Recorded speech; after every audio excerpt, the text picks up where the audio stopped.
Hey everybody, it's Boardman21, and today's build is going to be the new #1 ranked character on the ladder, the Forge Guard.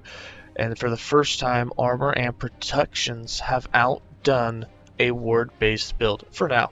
Someone will beat it eventually, but for now I think that this build is going to be the new meta, or at least push the highest on the ladder because of its defenses. Before I talk too much more about it, first I want to say, where are all these subs coming from? We broke 700. I know the new patch hit, but wow, I just want to thank you guys for your support. You guys have been just stacking them up, and we're way ahead of where I thought we'd be. We just hit 500 a little bit ago, and now we're already well above 700. That's crazy. So thank you guys for your support. If you haven't subscribed already, you know, every build's going to get updated. There's always going to be new builds coming out and things related to last Epoch. Everything will be built last Epoch. So feel free to subscribe and like the videos as you like them and watch them. Alright, back to the build. So this build is going to be the most tankiest thing that I have ever played, and the biggest portion of that is we're basically converting 3 elements into other elements. We're converting our poison, we're converting our void, and we're converting our necro, thanks to the new affix shards that came out in the latest patch and to Orion's amulet, into basically fire and physical, which are 2 of the easiest things to stack as a forge guard. So it makes sense that this build was obviously meant to be destined for tankiness when the devs designed those brand new chest and helm affixes that are class specific to the Sentinel. We're still going to be using Abyssal Echoes for all of our offense. And will be Vengeance is pretty much a required skill so that you'll have the damage reduction, and I feel like the skill tree changed, or maybe I found a new node for an extra 10% damage reduction out of it, but you can get up to 76% damage reduction with just Vengeance, which is crazy. And now on top of that, every time you use it, you get plus 25 health and you get 10 mana back. So it's absolutely crazy. We also changed the Abyssal Echoes tree a little bit so that we could get the maximum amount of them being cast, and basically they cast non-stop. It's pretty cool to watch. With that, let's go ahead and get into the build. For skills, we're going to be running Ring of Shields, Devouring Orb, Abyssal Echoes, Vengeance, and Volatile Reversal. For Ring of Shields, we have 2 points in reinforcement for additional shields, 2 points in healing shields to heal you for 10 every 3 seconds. Phalanx, we have 5 points for that 50% increased elemental protections and armor, which are the 2 most important things that you need: fire protection and armor protection. Then we have 3 points in Bastion for 60% increased rotation distance, just to unlock a mass so that we can have an additional shield.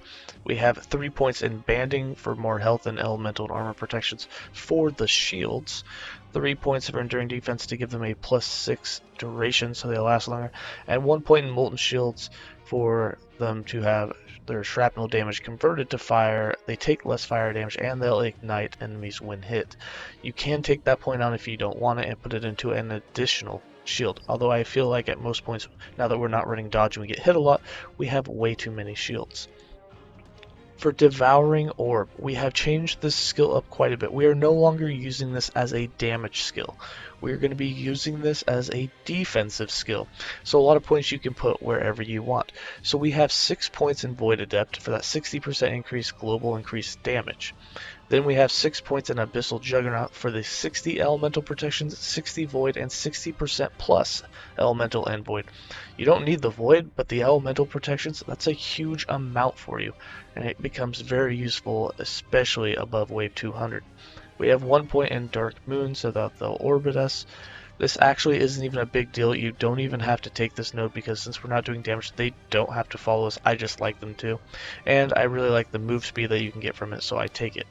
And 2 points in Abyssal Rush. Now, these other 5 points you can do whatever you want with. We put 2 points in Rift Color and 3 points in Abyssal Expanse. It really doesn't matter at this point. I wasn't going to put into duration or having the cooldown because I didn't want any more of them to be cast. I just wanted the one at a time with the maximum cooldown because I don't want my mana going to that. I want all of my mana going into Abyssal Echoes. Now for Abyssal Echoes, with Abyssal Echoes, this is going to be your only source of damage really, other than the hits you do with Vengeance.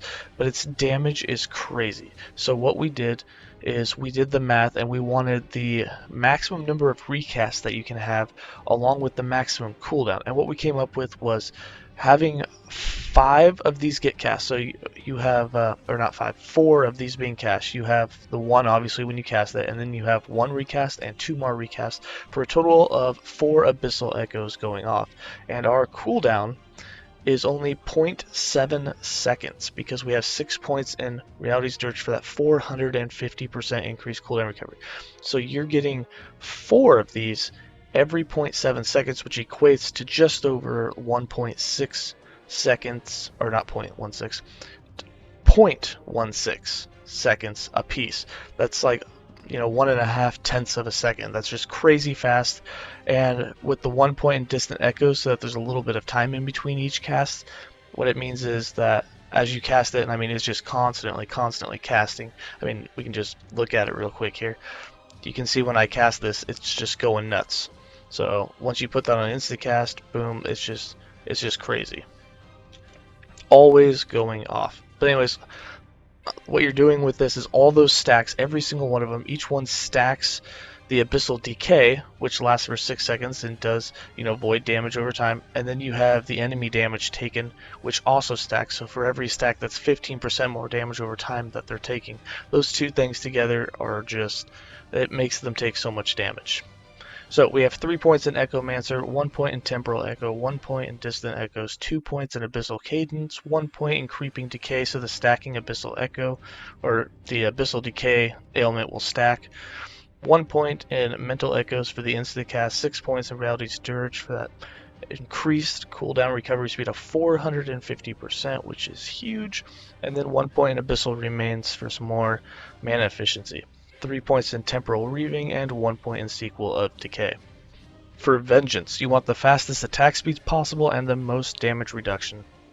So we have 1 point in Double Ripostal, 7 points in Rapid Strikes, 4 points in Dark Duelist, and 1 point in Zealot's Technique, which I don't remember having a negative 10 damage taken, 1 point in Executioner, and 6 points in Bolster. So this skill, whenever you use this skill, you take 40% less damage. Then you have another 36% less damage taken from Bolster, and then you have another 10% taken from Zealot's Technique, for a total of 86% less damage taken while you're using this skill. Now some of these are only for hits, and some of these are for everything, like this less damage taken, and this one, that 46% counts for even dots. But those three together for 86% damage reduction is huge, and that's why you always need to be using this skill. On top of it giving you mana back so Abyssal Echoes can continually keep going. And then for Volatile Reversal, we are only using Volatile Reversal, 1, because it can give us some more attack speed so that we can gain more mana back, and 2, because it can make enemies take more damage. We are not using it for move speed, and we only use it when we've been in the same spot already for 2 seconds, just so that we stay in that spot and don't start bouncing around. But we have 1 point in Time Sap, 2 points in Warped Time, 1 point in Incipient Void Rift, 3 points in Disintegration, and 3 points in Time Rifts, so that enemies take 60% increased damage over time when they get hit by the rift. 1 point in Temporal Void Rift, 3 points in Dark Expanse, and 3 points in Hamburger of Dust, so that enemies take 30% increased damage. So they take 30% increased damage and 60% increased damage over time. So that's 90% more damage that they will be taking whenever you hit them with Volatile Reversal. So it's a nice damage boost. For passives, we have 23 points in Sentinel base class, 8 points in Fearless, 5 points in Gladiator, 5 points in Armor Clad, and 5 points in Time and Faith. This one is the most important. You gotta have that. You need that mana back. The health helps as well. We have 15 points in Void Knight, we have 7 points in Devouring Blade, 8 points in Rule Eater. We did not do 10 points in Future Strike anymore because we needed it elsewhere. 0 points in Paladin and 72 points in Forge Guard. 10 points in Battle Hardened for that increased armor, 8 points in Steel Aegis for the block. That 10 points that we took out of Future Strikes is now 10 points in Rallying Block for that armor and protections from block. Now that we are using a one hand and a shield, we actually have a huge chance to block. I believe we are sitting at a 60% chance to block right now. That is a huge chance to block, which means that every 3 out of 5 hits, we're going to be getting 50 additional armor and protections, which is huge in this build. And just looking at my protections right now, you'll notice that armor and fire are really the only things that we're going for. You still need lightning cold, but you do not really need any poison necrotic void. If you have vitality in a few places, that's great. You'll still take, some damage as these, and getting this percentage up, 50% would be optimal, but I ran this with 28%. It's actually, I believe, higher once you get an orb out there. Yeah, you get some more void, but we sit at 3,000 plus, and then every time you get hit, those just start to go up even more. Lunge will also give you some armor, I believe. Then we have 4 points in Smelter's Might, 3 points in Infinite Bulwark, 8 points in Regenerator, 5 points in Flawless Defender, 4 points in Shieldcrafter, and 10 points in both Tide of Battle and 10 points in Retaliation. And then for items, the most important things in the game, we're running the exact same idols that we've had before. We still have the mana efficiency ones with percentage increased armor. You can mess around with these now because since the way we changed Abyssal Echoes, it's actually pretty cheap now, only 25 mana cost for us. But it just depends what idols you have and how much mana efficiency you go for. But we can cast it nonstop and almost keep our mana full as long as we're using Vengeance. So you could even get rid of some of these idols or not use them and use something else. Maybe like, void damage increased when you recently cast a Devouring Orb. That could really help with the offense in this build. Now, for our items, so we are running a Divine Scepter. We have increased melee attack speed, void damage, fire protection, and elemental protection.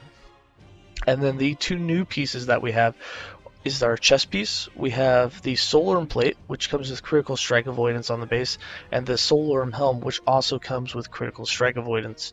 And they come with huge amounts of armor as well. On top of that, the two new affixes that you can have is necrotic damage taken as physical and poison damage taken as physical. So those are the things we tried to roll on these, and we got them pretty good. Some T4s in here. And between the two of them, 60 to 70% of the damage that we take from necrotic and poison will automatically be converted to physical. What does that mean? Well, since we have 5,000 armor, we actually have closer to like 10,000 when we're actually in battle, because when you get hit you get 150% increase and some other things. It basically means that it's 60% of like damage just disappears, vanishes, gone, and then that other 40% or 30 to 40% that you take will get even reduced by this percentage, and you just become super tanky. The other thing is you need Orion's Eye. So on both our helm and chest we did necrotic and poison damage taken as physical. For Orion's Eye, this will convert 100% of void as fire, and that's why fire protection is also needed. It's also why we have 5800 fire protection. It's because of the 100% increase that this buff gives you. We also got a really low rollness. We got 8% less damage taken over time. You can get up to 20 on that. If you get a full 20, that's 12% obviously more damage reduction that you get from poison and other sources of damage over time. Then for our shield, we're running some armor protections, we're running health, increased armor, and more block chance. You want as much block chance as possible. For our other three sets, we are still running set elemental. We didn't do dodge on this build anymore, and then just protections. We went with attunement, elemental, fire, my belt. We did 16% increased chance to find potions. Actually, we didn't go there, we found it, but if you can get like ignite chance on potion use or something else squeezed in there, that would be pretty awesome. And then set elemental. Boots, we put the critical strike avoidance. We actually didn't have 100% critical strike avoidance for this run. We're actually only at 88. So something you can work on is either getting these higher or just put that in the instead of like armor or elemental protection. Get rid of one of those stats because you're pretty tanky. I mean, if you want to go 300 waves, probably don't need as much as we had. I mean, we died stupidly, so. With that, I'm going to go ahead and give you guys some of the gameplay from the run.